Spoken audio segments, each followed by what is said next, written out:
In Ried im Innkreis, a small town in Upper Austria, there was an elementary school ruled by a strange figure. She was a gaunt appearance, with long black hair that hung like noodle soup from her head. Unusually pale, with small eyes and a somewhat wide mouth framed by thin, almost non-existent lips, she embodied everything one imagined of a humorless person. She hated good cheer. Good cheer was the worst thing for her, even worse than unpressed tablecloths or books not sorted alphabetically. Any trace of humor was immediately smothered by her, like a fire extinguished with a bucket of water. The children quickly learned that they must never even smile in her presence.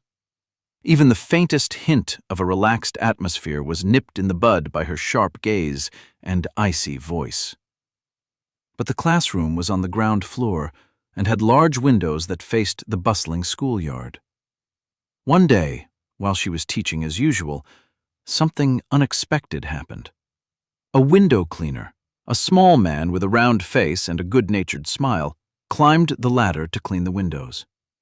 With a swipe of his cloth, he began polishing the windows when suddenly a soft snap was heard. His suspenders had come undone.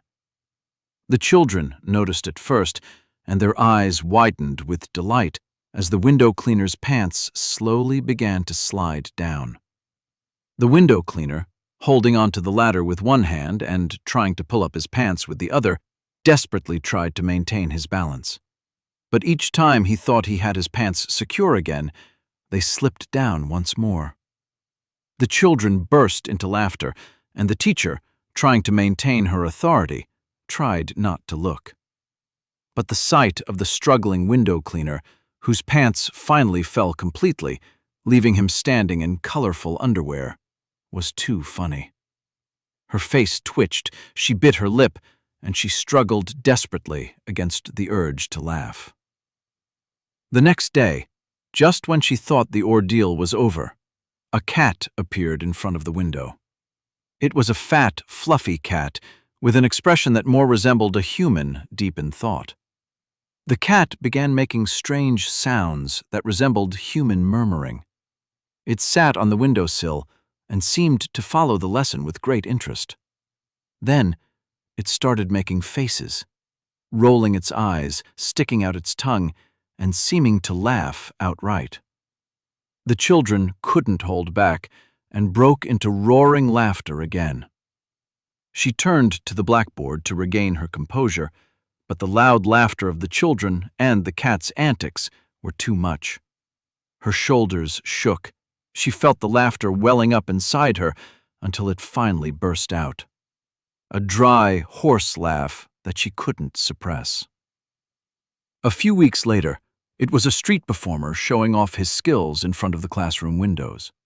He juggled with 3, then 4, finally 5 balls, with one constantly trying to escape. With each failure, the act became more bizarre and comical. He stumbled, lost his balance, and landed backward in the bushes. The children howled with laughter, and she, trying to maintain discipline, couldn't hold back any longer. Again, laughter escaped her, this time less forced, more genuine. And so it continued. A dog desperately chasing a kite stuck in a tree.